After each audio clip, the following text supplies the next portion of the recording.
Hi, welcome to Golden Years. I'm Lori Betts. This month, I have Therese Andjeski from Cluttered Solutions. And believe me, you want to come back and hear her wonderful tips. With Julia's autism, loud sounds can be too much. But she still loves to make music. Yeah. Play band. Early screening for autism can make a lifetime of difference. Find out more at screenforautism.org.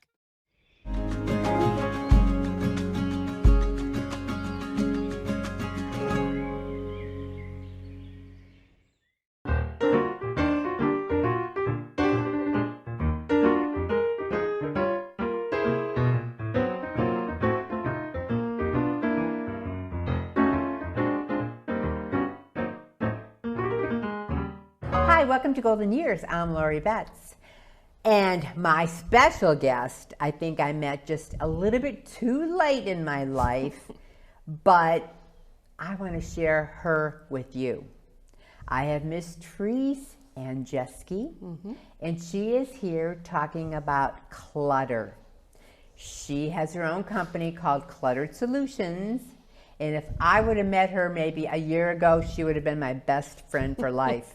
So I am sharing her wonderful good news with all of you. Because believe me, we all need to declutter. Yes, yes. I just moved, my husband and I just moved from our 44-year-old house, 4 bedrooms, basement, clutter. We never downsized. We never purged. We had the business for 38 years and we lived at the store, so I didn't have time. I had time to go home and rest. I didn't have time to go pitch and clean. Right. How do we begin? How does a person look at all this stuff and say, what am I going to do? Where do I begin? Exactly. Who do I call? Well, thanks for having me on. I'm glad to talk to your audience about decluttering their home, their office, whatever space that they have. How do we get started? Well, the first thing is ACT. A is assess your situation, okay? Look at the room, not the whole house, look at a room, assess it. What do I have to do here? And then C is for call. Call someone to help you, and T is take action. So you need to have a 3-step process of helping yourself get organized. So a lot of people look at a room, a cupboard, a closet, and they're overwhelmed. They don't know where to begin. And so a lot of times we become paralyzed and we feel like, how do I start? And a lot of people don't start, and that's really where we get into trouble. Oh, I bet. Yeah. Because clutter just adds to clutter. Clutter adds to clutter, and then you feel really depleted about having someone come in and help you, asking a sister or a girlfriend or a professional like myself come in and help you get organized. And you're embarrassed, you're shameful, and it shouldn't be that way. Because why is it that we don't feel like we're embarrassed if we have to call a landscaper to mow our backyard, but yet we feel embarrassed if we're overwhelmed inside the home and we have to call someone to help us. So it's the same thinking process. Is asking for help is really a big deal, and it just releases us from all that responsibility, and we team play it then. So that's what I do. Is when I come in, I can coach, I can counsel, and I can work with you, or I can just give you ideas and let you have fun with it. Well, how did you decide you wanted to help other people? Well, you know, I was in home management before I did this, and I met a gal that was a professional home organizer, and she invited me to a networking program called NAPO, Northeast Ohio Professional Organizers, and I went and I talked with other organizers. So some organizers just do the papers, piles, and files. Some just do basements. Some just do hoarders. Wow. You know, so some people, I mean, it's a specialized field, but some people really specialize. So, I mean, I do the whole home. I do attics, I do basements, I do garages, you know, whatever the need might be. And so I met her, and then I just started advertising, and really it's the word of mouth. So people have trusted me in their home. I don't come in there and shame them. I come in there and work with them and help them through the process. And then they tell other people, and before you know it, you know, I've got friends and family calling me. So it's been really good, and I really enjoy it. So I've been doing this since 2001. long before HGTV turned it into a drama series. Oh, They've taken hoarders and made them victims. They've taken hoarders and made them heroes.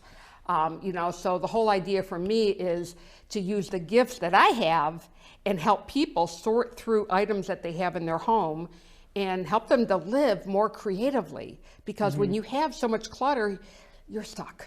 Yeah. You're stuck mentally, physically, emotionally. You don't let people in your home. So it can really start to add up in your home. And a lot of it, I don't know if it's a female thing or not, but when you go shopping, you bring it home. And we were talking earlier, so when you bring like 2 pieces of clothing home, do you right away pitch, say, I'm going to exchange you for this? Yes. So the intent is you need a black pair of shoes. Don't we all need black shoes? Okay. Of course. So you bring something home. Well, this might have a little different heel. But you have to say to yourself, if I'm buying you, you're going to be going. Because we live in a world where we see, we want. We see, we want. So, and we use shopping as recreation as well. And that's where we get into trouble. So I've been in homes where people are just addicted to shopping. Yeah. And all they do is buy. They get the high, they bring it home, and it never leaves the package. Their package or even their vehicle. So I have organized vehicles. Oh my God. Have you seen vehicles that are filled? I have. They're now out that's there? unbelievable. It is. It's a whole different world. Now, the shoes I had an issue with only because as I was growing older, I had the big doomy heels. Didn't we? And then they were sitting in a top shelf, color coordinated. Yeah. And then when I was pitching, I'm like, oh my God, my foot's going to cry if I put this heel on it. Yeah, at some point we have to know. And same thing with people that are retired. People have all these clothes from when they used to work, and those clothes they're not using them, they're not wearing them. How many ties does a guy need? How many suit coats? We used to dress up for work. Now we have our casual days. You got to reevaluate. Am I still living in that lifestyle? Exactly. And then get rid of those you have to give yourself permission to get rid of things. Oh, and that's the other problem is we feel like we have to own it. Somebody gives you a candle and you look and you go, I got 5 other candles. And so we accumulate whatever the gift is. You're right. And we shouldn't feel guilty for getting rid of gifts that people give us. Love them in the moment. When you're done with them, donate. Bless somebody else. Send it on. So when you go into a house, do you look at it? Because my late girlfriend, she always used to say to me, when you're starting to purge, say keep, pitch, or donate. Correct. So the best thing is let's go into a kitchen versus a closet. So you open up your pantry and you look and you're like, oh, I'm overwhelmed because I've got coffee over here and baking over there and spices over here, but there's no real order to it, but you can get your way around it. And you know where it is. But somebody else came into your kitchen, you're like, whoa. So it's taking it all out, looking to see if anything's expired, maybe getting lazy Susans for a lot of your spices. That's a great idea. Little totes for maybe your pastas or whatever it might be. But having things sectioned off in a certain area so that way it's easy to go. Like your coffee and tea should be right underneath your coffee pot, your teapot. Instead of having to walk 3 steps to go get it, exactly. If you have it right with you, you open it up, you get out your cup, your coffee's there. So you set your kitchen up to work for you. But if you have a lot of people in and out of that kitchen, it's not going to stay that way. Exactly. So you try to maintain it to the best of your ability, and it's okay to have a junk drawer. I got a junk drawer. It's the pencils and pens and batteries. It's just a collector. Exactly. Yeah. And I even go into a closet and I'm like, how did this stuff get in this house? Who brought it here? Well, that's how clutter gets in your home. So it's hobbies that we have. Oh yes, I have plenty of those. It's freebies. So we can go to the Home and Garden Show. We could go to the car show, and what are they giving us? They're giving us freebies. They're giving us swag bags. So we take it all home. But the burden goes on us because when we take it home, sure, we got a free bag out of it, but you've got all this material you have to either read or just throw out and get rid of. And then how many bags do we really need? So that's just one other way that clutter ends up in our home because we're getting freebies. We're going places, you're going to a shower or a wedding and they give you something. Well, if you don't want it, let it go. Pass it on right away. But clutter just sort of seeps in our home between us and other family members. It's all there. And I even learned early on, as far as the mail we were talking about. Mail management, yeah. Why keep that crap? Right. You know, look through it. And like you said, first class, second class, yeah. whatever Check it out is. to see what you need and what you don't need. And throw in the pitch shredder. it. Make a pile, throw it in the shredder, and be done with it. Because if not, if you allow all the piles of paper between mail and advertisement and invitations, you know, your life becomes unmanageable. And your brain gets cluttered. Yeah, I was just going to go there. So there's 5 phases of clutter, okay? So the first is mental clutter. So the mental clutter is what keeps us from being creative because we've overscheduled ourselves. We're working more than we thought. We just say yes to everybody, but no to us. And we don't have time for the simple things. So we become so mentally overwhelmed that we just can't maintain all this.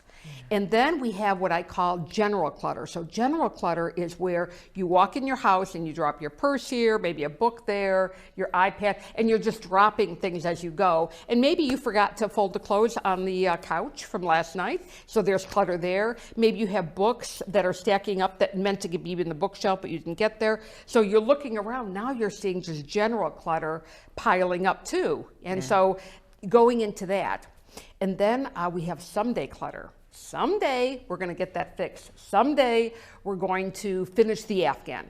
You know, so we have someday clutter because we all think that we're going to finish things. So I always say put those away. The other thing is sentimental clutter. So that's the clutter of... That's a big one.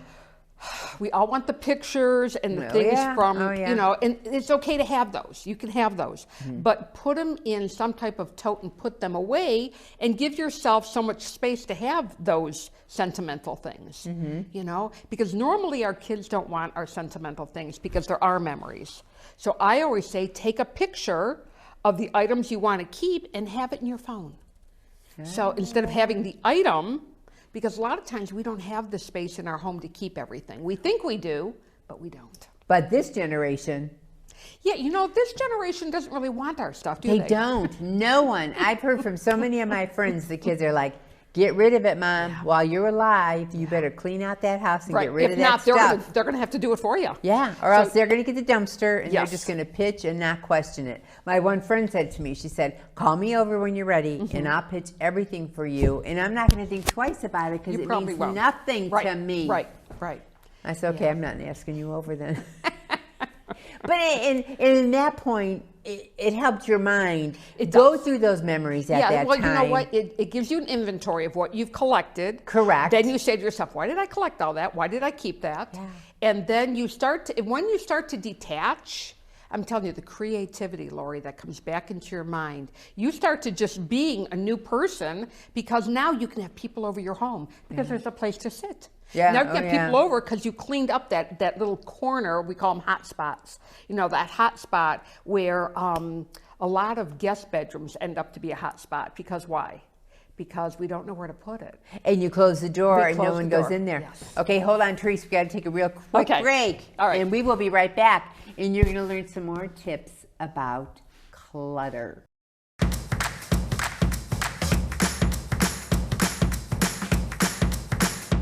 How you holding up? Nothing wrong with getting help. If I promise to look into it, will you drop it and help me build this fence? Now you need my help. If you or a veteran you know needs support, don't wait. Reach out. Find resources at va.gov/reach. You're watching The Bat. After 15 years of smoking, Eva Marie quit. There's a new lung cancer screening that could save her life. You stopped smoking. Now start screening. Learn more at savedbythescan.org. Welcome back to Golden Years. I am interviewing Therese, and she is from Cluttered Solutions, and she is giving us some valuable tips. Therese, when you go into a person's house, lady, man, whoever, how do you start that conversation? Because maybe they didn't call you, maybe the daughter called you. Yeah. So those can be sticky situations. So normally it starts with a phone call. So somebody calls because they just feel unmanageable in their home, or maybe their mom does. And so I sort of do like a little interview process. How long has it been like this? Do you want help? That's the other thing. They gotta want the help. And then I try to come over and evaluate that. So say we take a closet, a lot of clothes closets. We look in there and we find out how much of this are they really wearing? What are they different sizes? So I try to do some evaluating so that way I can help them come up with a process. So I call it my blueprint, where I give them an idea of what they can do with a friend or what I can do and work alongside of them. But it's always more fun to do it with somebody, isn't it? Oh, it is. It is. Yeah. But a lot of people are afraid to make the call. I'll just say that. People normally call me when there's a crisis. Which is a family member somebody's moving in, or I'm losing, my husband's leaving me for this reason, or whatever it might be. So there's usually a crisis attached to people calling me. And unfortunately, that's how this whole thing works. And so I try to reach people before a crisis mode. And people might be moving like yourself, so they're realistically saying, I don't have time for this. Maybe I'll bring somebody in to help me go through all these items. And that's really what I try to do for people. And I know we were in, when we were in the business, a lot of people would call someone and have the company, and I don't know if your company does that, pack things for pack. Mrs. Jones. Yep. So she knows she needs this with her approval. Yeah, of course. You could take this with you to your assisted living. Yes. Or you won't need it there. Or if you feel you're going to do any cooking, then you take A, B, and C. And what do you want your kids to have, and what do you want donated? Right. And so the other service I offer as well is taking it with me when I go. So if we have 4 bags of clothes that you feel like you're done with, let me go donate it. Let me donate to the charity of your choice, or someplace near us here in Brunswick. And that way you can't go back into it, or a family member can't say, what are you getting rid of this for? And they're looking at it. So the important thing is to just get it out of the home, because the less they have in the home, the easier it is to make those decisions. So, yeah. And you had mentioned earlier the Giving Place. Yes. That wonderful place I in love Medina. donating to them. I did check them out before I took like boxes and boxes of stuff. Yeah. Because I just wanted to go in there. What a beautiful place. It really is. They do a great job there.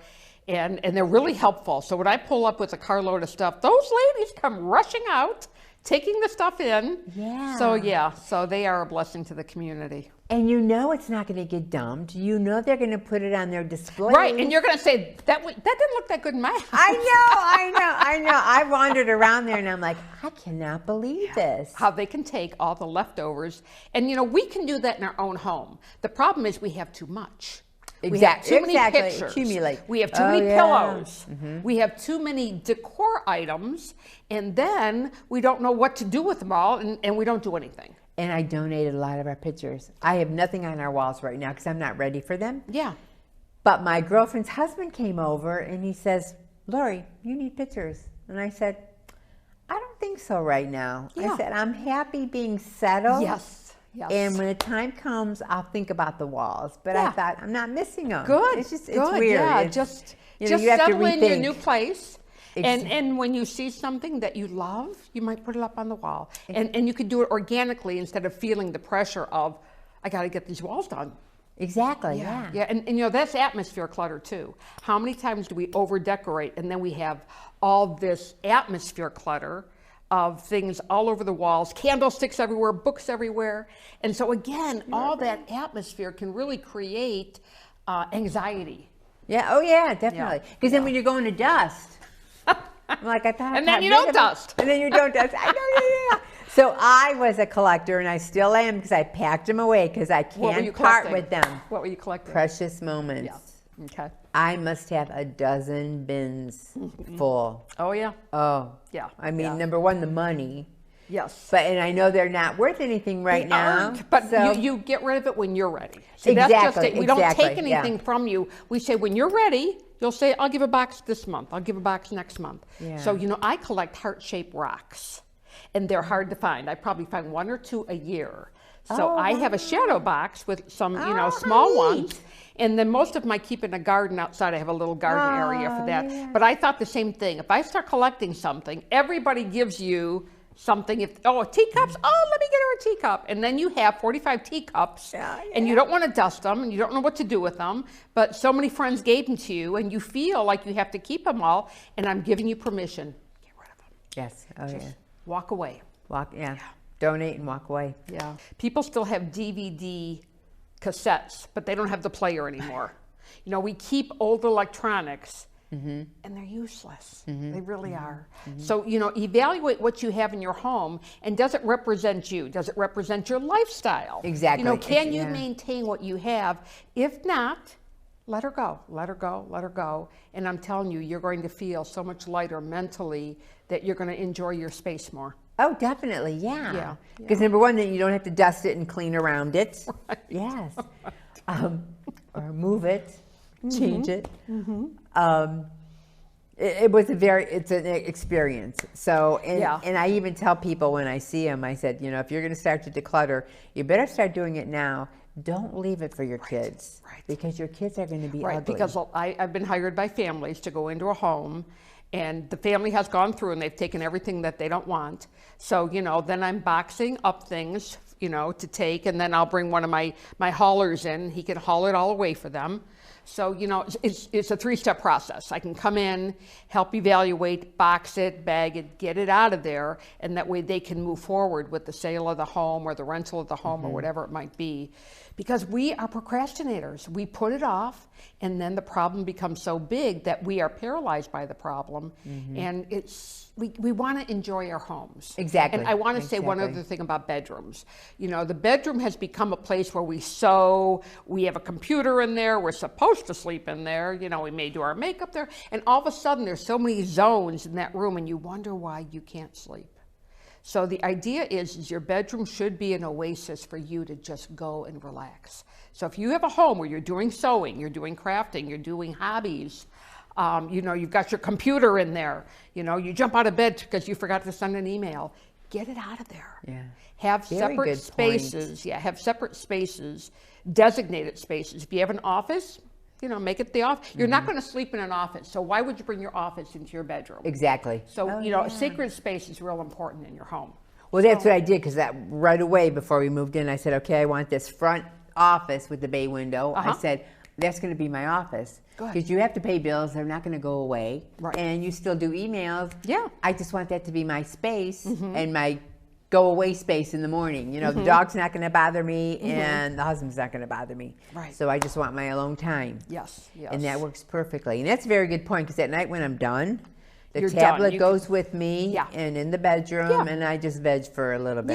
Yeah. To get in the, Yeah, because you have to unwind. You do. Yeah. And so if Mrs. Jones has all this pressure on their mind, can't sleep. You got to declutter your brain. You got to start right here, because it manifests itself everywhere within your home, within your car, within your office. You go to your office and your desk is a hot mess because you just keep accumulating. And you should be at a stage in your life where you are giving it away, and giving it to the people you want to have it, versus letting somebody else make those decisions for you. And don't be hurt if they say, no, I don't want a gram. Right. Well, they shouldn't say no to the grandma, though.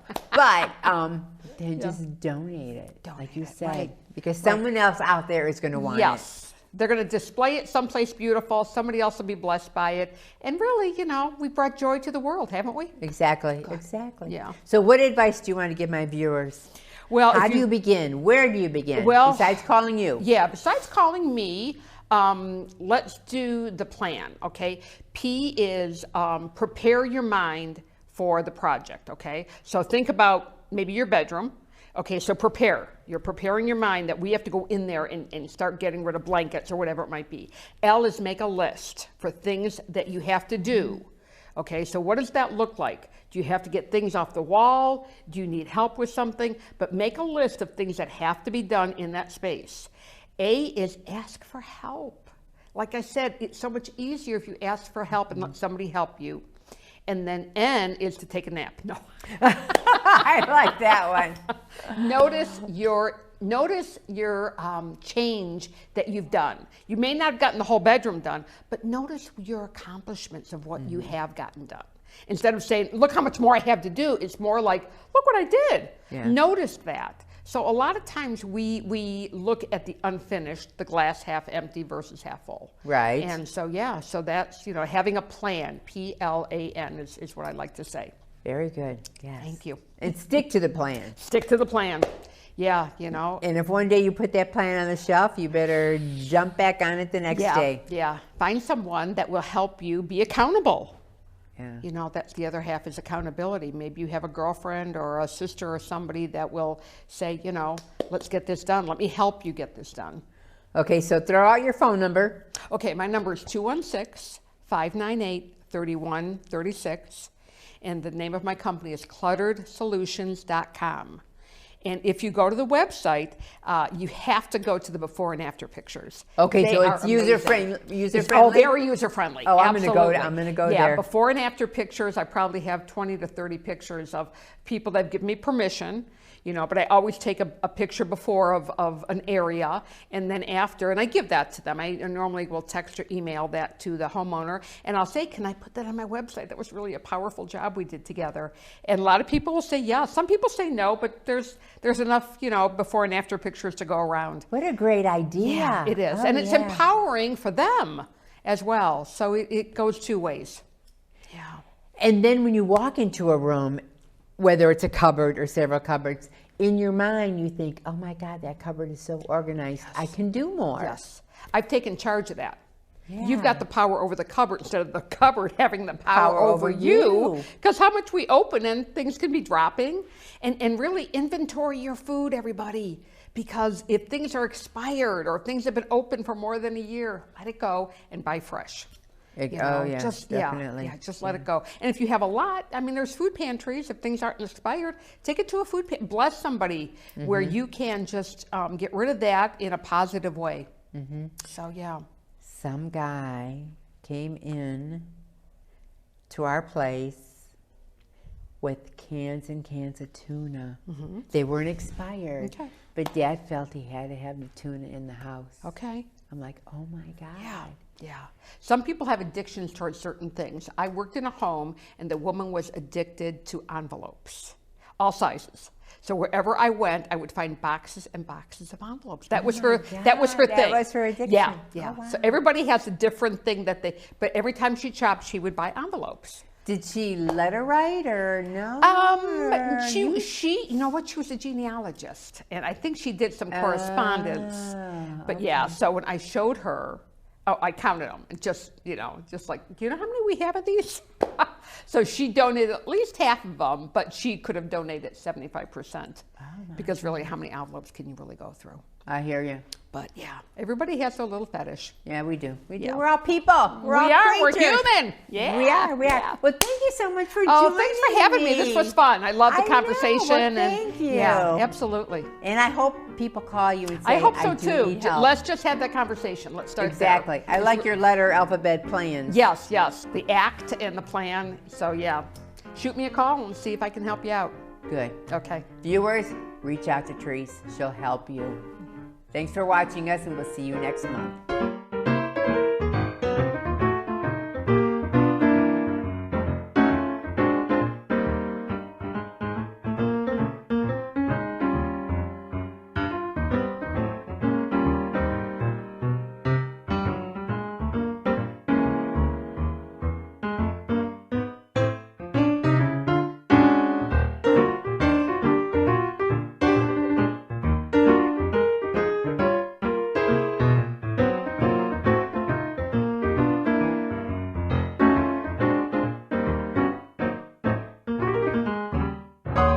Take a look under your bed.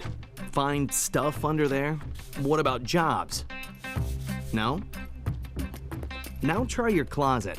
Still no jobs? Just more stuff? Well, you really have both. See, stuff is defined as household articles considered as a group. Sometimes this stuff is no longer needed. Wait, no longer needed? That can't be right. Because remember those jobs you were looking for? Those are really needed, and they're the stuff inside your stuff. Our job is to unlock those jobs, and it starts when you donate your stuff to your local Goodwill. Here's how we do it. When you donate to Goodwill, we sell your stuff to provide job training for people right here in your community. So just by teaming up with Goodwill, you help create jobs. And isn't that worth parting with the leftover keytar from your 80s cover band? Goodwill. Donate stuff, create jobs.